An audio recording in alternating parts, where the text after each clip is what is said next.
Okay, day 5 of Marty and Scooter Don't Die in the Woods, the revenge tour. Phillips to Shoal, I think did we camp at Shoal? This is where I got a little bit hazy on where we were camping. Show me the map, I can tell you. Yes, it was Shoal. It was Shoal, yeah. I thought so, wasn't sure. I wanted clamshell, and it was just booked out for a week straight.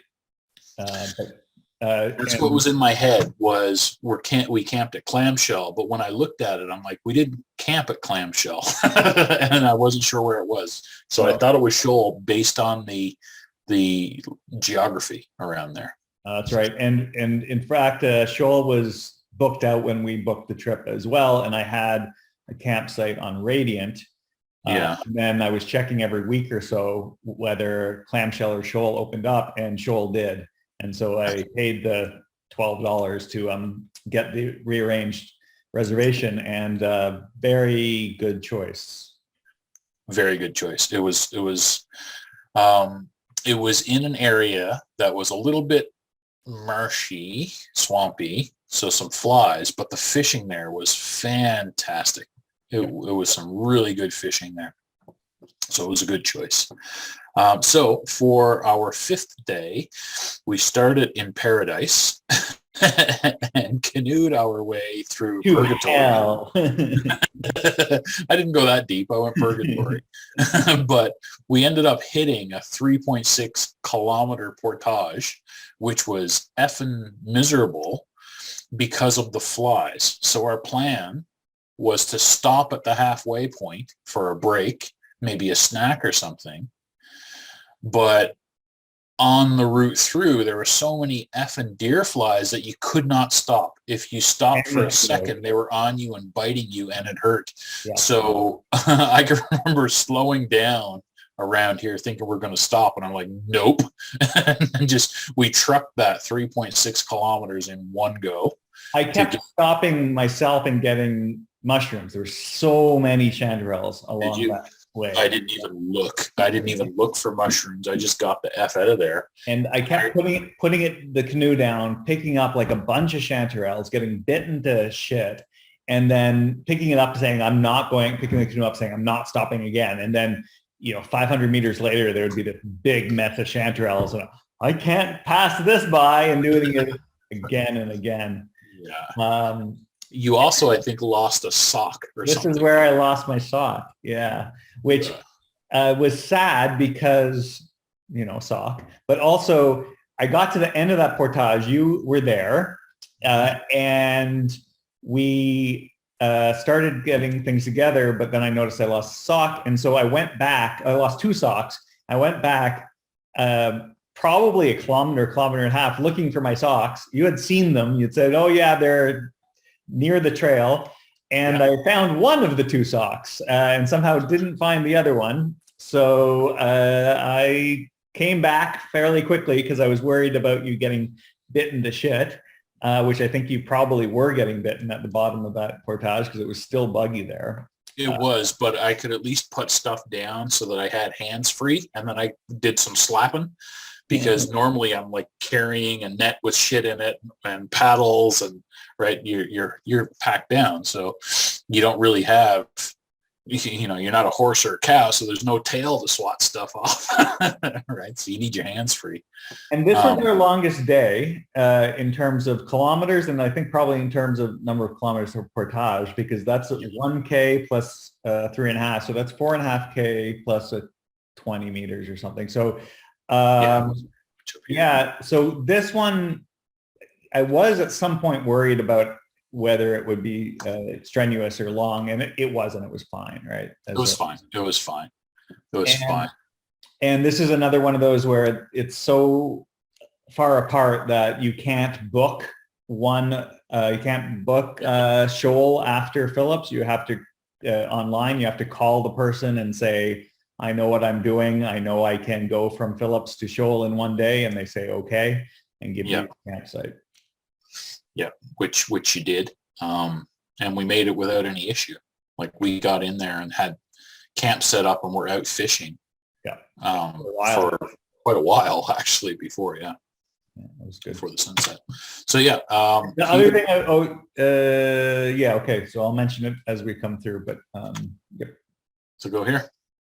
Yeah, so that's our nice morning camp, all packed up on the beach, ready to get going. Yep. Yeah. So my tent was over here that night. So we've obviously packed everything up and we're basically getting ready to go at this point. I think this was earlier in the morning because it looks like we've got sun on the beach here. Yeah. But you can see how nice and sandy it is. And there was a big rock out here. I can't remember what it's called, Gull Rock or something like that. And basically you could wade in right out past the point before you start swimming. Right. It was lovely out there. And there was like 2 or 3 different kinds of birds. I think ducks and gulls and loons all hanging out on the same rock. Yeah, just all chilling out here. Yeah. It was really cool. So yeah, here's us getting ready to pack it. That's as we're paddling our way out, I think. You can see how shallow it is along here, and it's all sandy, really nice soft sand for walking in. Yeah. That's sort of, if you come out and around the point, that's where we are here looking back at Gull Rock. So that's the rock out here. So in this picture, we're like out here somewhere. But yeah, so long. And it's white because of poop. Yeah. Lots of poop. So as you leave Phillip's Lake, you come to a fairly long portage of kilometers, not too long. And then it's real windy down through here. Yeah, it says Madawaska, but I think little is just off screen. So this is the Little Madawaska. And yeah, it was really quite little when you got back in it off of there's that dirt road, access road that you can see there that we cross and then get just right back into the. Where is it? This one? Where's the dirt road? Yeah, gray. This guy. Yeah, exactly. Yeah. And yeah, there was a nice little grassy area to get back into the small. I wouldn't really call it a river. And there was a train bridge along here somewhere as well that I remember going under. I don't know if it's still used or not, but I think there was a bridge. There are no train bridges used anymore in the park at all. But okay. I think, that's further down. Yeah. Nearer to Radiant. Yeah. And yes, we didn't see the bald eagle that close up, but we definitely saw a lovely bald eagle. We definitely saw a lovely bald eagle cutting it down through along the river. Yeah. And there actually is a couple pictures of the sky, which I think is just an eagle like way the hell up. Yeah, I definitely tried to take a picture of the eagle when it was far away, and that's almost certainly what you saw. But alas, yeah, we didn't get it. So it was basically hanging out and fishing, and we saw it at one point. It was down maybe 20 feet up, but by the time we got the cameras out, it was up and over the trees and gone again, I think, if I remember correctly. Yeah. But yeah, the eagle was there, and it was beautiful. And this was a point where we actually were able to get a picture of our friend, the otter.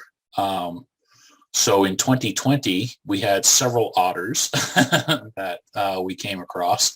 One that I remember that was particularly aggressive, and I thought I was going to have to take him out. Curious. Yeah, he was like huffing and shit at me. We didn't have that this year, I don't think, or in 2020. I think we were just used to it. Yeah, could be. So we saw the otters back on Pearly, and then didn't see any others until we got down here. But yeah, we had that guy chilling and checking us out for a while, and of course it was the same thing. Head up, have a look. Gone, and then a little while later come up somewhere else. What's going on? All right. Yeah. So moral of the story, otters are fun. Otter's an otter. Oh, wrong way. So we kept on trucking down through that area. It was quite shallow in some parts, but not too bad. It wasn't like we had to get out and drag the canoe or anything like that. Although there were points where we're like, maybe, but we got through.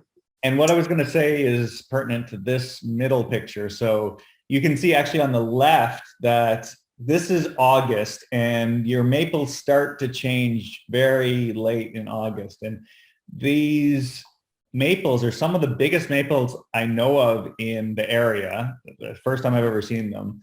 And they normally, when you see a maple in this kind of forest, it's a single tree, and you can see it like bright red before anything else starts changing, but it's a single tree. Here, there were lots of old big maples. This is in the Little Madawaska coming into Radiant Lake. And I really want to go back about 4 weeks after we took that picture, Yeah, it'll be early bright September. red and orange. Yeah, It'll be an impressive little neck of the river there. Yeah, I agree. So there were a few places along there that we tried throwing hooks in without success. At that point, I don't remember catching anything along here. It was only toward the end of the day where we got a little bit lucky. Skillful. So we didn't take any pictures going across Radiant, but I don't think we really missed anything going across there. There were lots of boats, and you see campers along the side of the lake and stuff.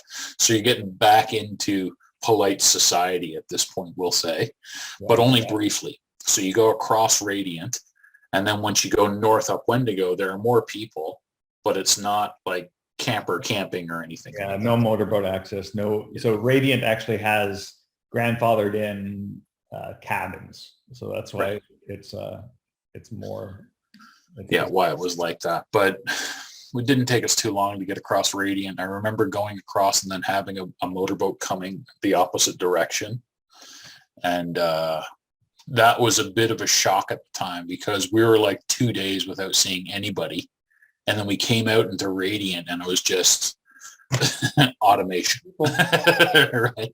So it took it was a little bit of a shock, but I mean, whatever, you get over it. And then you cross Radiant, and now you're up into some more well, that's the North River. That's the end of the North River. So Radiant is on the Petawawa, kind of.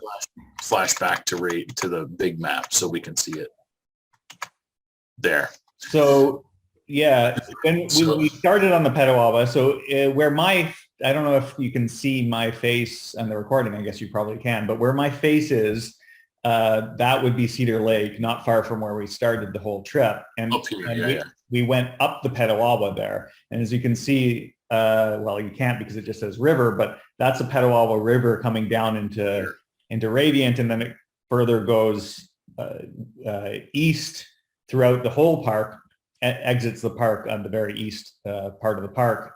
But if you go up where you're pointing, that's the North River, and that's flowing south.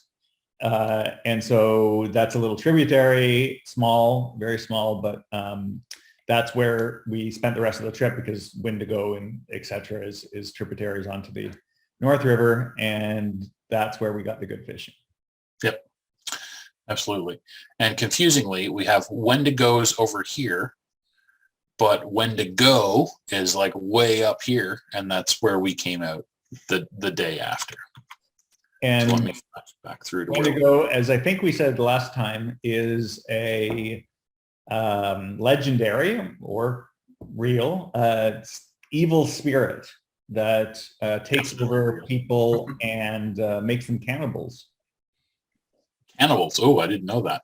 Yeah, so wow, that's intense. Nasty stuff. Yep. So after coming off Radiant and going up the North River, I don't remember it being too bad. I think it got a bit shallow in parts, but it wasn't too bad through here. I think when we first came out into here, we had lunch at the dam, the 20-meter. That's where we had lunch. So there was one point, it was either here or coming out into here, where it was basically grass. Yeah, that's before the portage. Yeah, that area there is bad.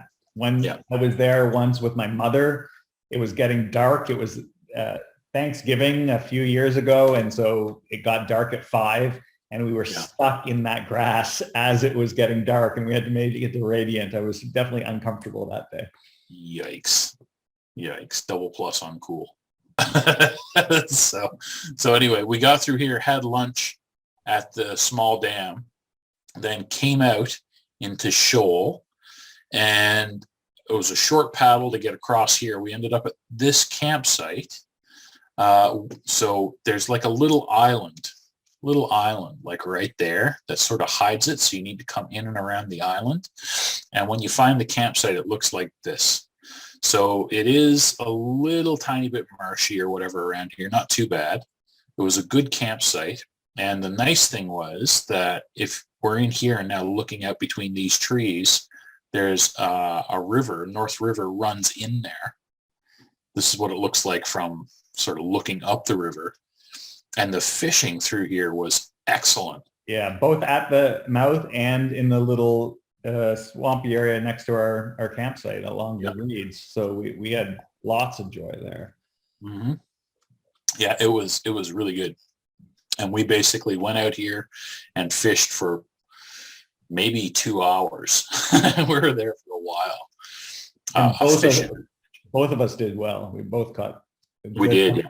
And we lost a few hooks because there was big logs down through here in different spots. And you were jigging, so jigging. Yeah.